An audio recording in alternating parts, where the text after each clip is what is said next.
Alors oui, ne vous posez pas la question, là la réponse est très simple, on se pose aucune question là-dessus, il faut vraiment mettre une couche de primeur, une couche d'après,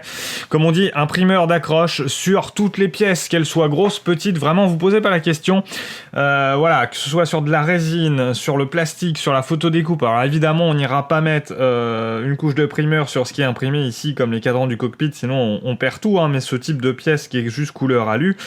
qui doit être notamment dans ce cadre-là peint en intérieur grain, bien sûr, on va mettre une couche de primeur avant, et d'autant plus sur de la PE,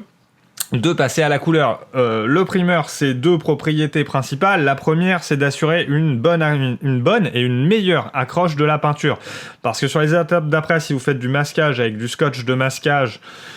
ou que vous faites un camouflage biton sur un avion en utilisant de la pâte à fixe,